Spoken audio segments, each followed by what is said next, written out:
Today we are going to do a video about video. How to manage videos inside PowerPoint. It's not just about inserting a video and then playing it. There are so many things you can do.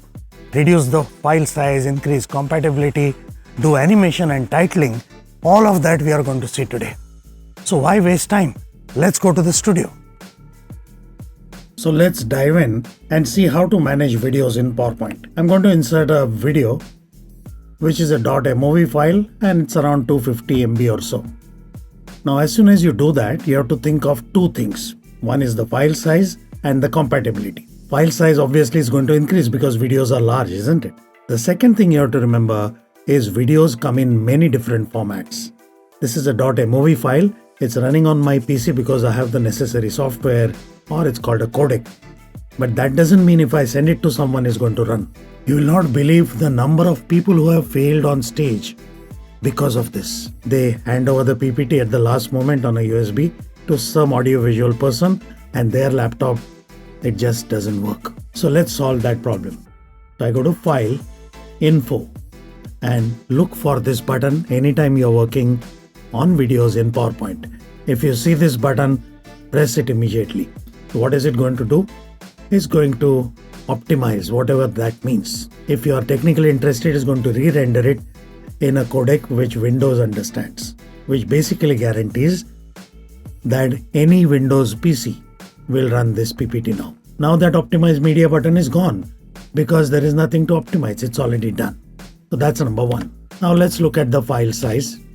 I'm going to close the file and reopen it. In order to see the size of a file, you don't have to go to File Explorer. Just open the file, go to File Info tab, and there it does show you the file size. So it's 105. So the size reduced almost half. On top of it, now depending on what you intend to use the video for, you can compress it further. When do you want to compress the video? When you want to save on the size, obviously. But compression means quality of the video does go down. So if it's a video which is a primary purpose and you're going to explain something, then don't do it. But if it's a video which is just in the background and you're just going to loop it as a slide asset, then you might as well do it. So I'm going to now save it or compress it in 720p. How to compress a video? Don't worry, it does it. So from 50 whatever, it reduces it to 32 MB. Again, we will save the file and close it. Notice that the file size already reduced. Done. So that's file size compatibility. Now let's just play this file and see what happens. This is just a footage. You'll see there is a lot of noise there. So the next thing you want to do is decide how this video will play back. And just for demo purpose, I'm going to reduce its size. If it's fitting, you should not. But then you get two tabs, video format and playback. First go to the playback one. Now here what can you do? First thing is you have to decide, do you need the audio which is there in the video? In this case it's just noise, so I'm going to remove it. Remove means mute. The next thing you have to do is, when you run this slide, what is going to happen to this video? By default nothing will happen. You'll have to click on it to play it. If you want the video to play automatically as soon as the slide is shown, then you have to say not in click sequence, automatically. And now as soon as I run this slide, it's going to run beautifully. Now let's see another one. Let's say this was a holiday video and I want to show it like that. But this is just a video. I want to put more spice in the video and make it more interesting. That's when the video format tab is very useful. We have some things called video styles. All that you have to do, and do this once, even if you never use it, just do it. Put a video and open this drop down. Each one of them shows you a different style for the video. So just hover the mouse cursor and visually look at what is available. You don't click. If you click it, it's finalized. Nothing wrong, you can always undo. But this is a preview gallery. It's called live tiles technically. In this case, I want to keep this because it does look like a nice postcard from a holiday. So far, so good. And now the best part is when I run it, it's going to run like a postcard. Many people who have inserted videos for ages in PowerPoint don't know this. Imagine how beautiful this looks with just 2 clicks. So start using it. Now, depending on the context, the picture may be sharp or it may be a little not colored, more colored. You can do all those corrections as well. So when you click on the video, go to video format, there are lots of corrections available. This doesn't show you thumbnails, but basically these are variations of brightness contrast. You can see them affecting my video live. If I want some richer tones, maybe I'll do something like this. And now the entire video will run with that. It's not just a picture, it's the entire video is going to apply that effect. Another nice thing to use is the kind of color you can add or subtract. What do I mean by that? So again, video format, color, and there are many variations. What are these variations? This is normal, this is black and white, and one more is sepia, and then there are different tints, different kinds of tints. Of course, there is a black and white. Maybe for some very nice special effect you can use this. Now let's undo this and see something equally important and beneficial. Remember to think about people who don't have eyes or they have visual disability. So if you send a file with a video to someone and that person can't see, they are really going to feel bad. You need to help them, right? And there is a way to do that. Whenever you have a video or a picture, there is something called alt text, and it's a very, very humane and good idea to actually put some description there, like describing what the video is talking about or what is there in the picture. In fact, if you insert a picture in PowerPoint, that automatically is filled using AI, but for video, as of now, no. So it's a very, very responsible thing to do to add alt text describing what the video is doing. You have captions, you can upload the caption file, it's called a web VTT file, and those captions will play live. Now, one thing I want to mention here before we move to more complex and more interesting ideas. Now, this video has a style apply, but sometimes you want the video to play full screen. There is an option for that. Right now, the video is not occupying the full slide, but go to Playback and say play full screen. So it doesn't matter what is the current size of the video, it is going to play full screen while it is running. Now, obvious side effect of this is that style which was applied is now gone. But of course, when you come back by pressing escape, that is still preserved. So much for the formatting and playback part. So the next thing we will see is cropping. Sometimes there are unwanted areas and you don't want to show them, but like a picture, you can crop a video. In fact, something which is even more interesting, which is like cropping, is you can also have different shape for a video. But let's do the simple crop first. You go to video format, crop.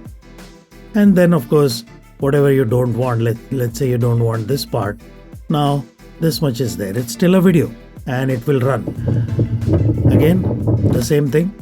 In this video, I don't want the audio, so mute. What is this video? This video is just a panoramic view of a restaurant and then a golf course and then a pond or a lake and then some cottages. That's all this video is. So I did crop it. But let's say I want to give it a more stylized look. I don't want a rectangle. I want a different shape. Then what do? No problem. Again, go to video format. There is a separate drop down. Do you remember all those familiar shapes which you have been seeing in Office for decades? All of them are available. So right now I will just make it as a simple shape. Now circle, yes, but this is an oval because it's a rectangle. Now I want it like a perfect circle. What do? So you combine this with crop. Oh, okay. And then do you have to do it from right side and left side? No, press the control key and then do it. Then it happens from both sides. Done. Now this is still a video and it's going to run in that shape. Isn't that brilliant? Now you'll say, okay, this is great, but I want some shadow, border. Come on, you already know how to do it. Go to styles and maybe this style or something which is more circular will fit very well here. So imagine all this is happening in PowerPoint. We are not using a third-party editor. We are not using any other software. Great. Now let's bring this back to the earlier state. Now let's say I want to only show the golf course, the pond, and I don't want to show this particular cottage or the restaurant. What do? I need to trim. Now generally for trimming a video, you have to go to a video editing software, and that's a myth because you can do it right here in PowerPoint. Did you know that? Now trimming is related to playback. So you go to playback and then say trim video. It does show you the video again. It shows you the start time and the end time. And now you can actually start trimming by dragging this green one. The green one is where the video will now start. And if you want to also trim the end point, you can do that. So what I'm basically doing is I'm only focusing on the lawn or the golf course. So now that video has become much smaller, right? When I am going to run it, it's going to run only that portion. Isn't that brilliant? But when I clicked outside, it is still showing the part I cropped. Why is that? Because there is something called a poster frame. What does that mean? When a video is not running, what to show? That is called a poster frame. And surprisingly, we can control that in PowerPoint. So you go to video format, say poster frame, and then you can put an image, but that's not what we want. Just go a little bit ahead. Okay, this is good. So now I go to poster frame and say current frame. And now when I click outside the video, that original building is not coming and a correct frame is coming. Simple, but reduces confusion and more professional way of doing it. Now let's talk about having more than one video in a slide. Why would you want that? Maybe you're showing some contrast, you're showing two different activities. So let's do that. Now I have this video left side. This is just traffic from a high vantage point. And on the right side I have a video which is just a clock ticking. That's all.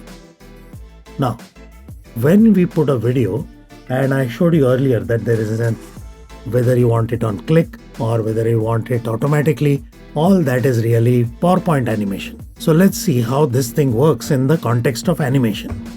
This is a video I have already added. In the playback, I have said start automatically. We already saw that. Volume is mute. But what does it actually mean? So if you go to animations, animation pane, you will see beach chair. This is a play thing. So there is a special thing here called play. Like we have appear fade. For videos, we have a special animation called play. And pause and stop, of course. Fair enough. Now, what happens here is by default, because I have said play automatically, this animation is what? Start with previous event, which is showing the slide, so it's running automatically. Remember that for now. Then there is a trigger, we will see that later. Now with that in mind, let's come to this particular one. Very often what I've seen happening is people put two videos, and in each video, what have I said? I have said this video playback automatically, this video playback automatically, but when I actually play, see the fun. Now what will I expect when I run this? Both videos should run together. Unfortunately, that doesn't happen. So it waits for the first video to finish and then the second video starts, which is really irritating. Now the second video started. You saw that? Why did it happen? For the simple reason, this is animation. And how does the animation work? This means 0 next to the clock means start after previous. But right now this is the first animation, so there is nothing before it, so it started immediately. And this one also is start after previous. So if this is the problem, all that you have to do is select both animations and say start with previous. And now both will run together. Many people get thoroughly confused and frustrated with PowerPoint just because of this simple lack of understanding. But now you are smarter, you will never face this problem. And just taking this one step further, would it not be nice if I superimpose this clock on top of the entire video of that plaza being shown with traffic? Beautiful. So that's what I have done here in this slide. I have actually two videos, one on top of another. And I have superimposed them. And you know what to do. Both of them I'll say start with previous, and when I run it, what is happening? Technically speaking, both videos are running, but this video is not allowing the other video to be seen. So what do you need? You need to make this video transparent. Now if you see in images, there is a direct transparency button depending on which version of PowerPoint you have. But when you go to format of a video, there is no transparency button. Now what do? Don't worry, there is a way to do it. In fact, transparency is a special effect, or it's an animation effect. So now click on the video, the one on top, and I'm going to go to animation, and then we are going to choose emphasis kind of animation. By the way, it's generally a bad idea to apply animations from here because you're adding a new animation. Do it from here. And then we have a transparency effect. Now, as soon as you add the effect, one and mouse icon means what? Is going to wait for a click. We don't want that to happen. We want it to start it as soon as the video starts running, starts with previous. And then double click on it and then decide what level of transparency you want. Default is 50%, 75% transparency. And now beautiful stuff will happen when I start running. Isn't that outstanding? All this is happening without any pre-rendering, without any third-party software, no video editing experience. Anybody can do it, practically almost in any version from 2010 onwards. Did you find this useful and relevant? Then click the like button first and then subscribe, and also click the bell icon. It encourages us when people like and subscribe, and it motivates us to do even better and more. And most importantly, share this video with people around you and your loved ones. So that's it for now. Thank you.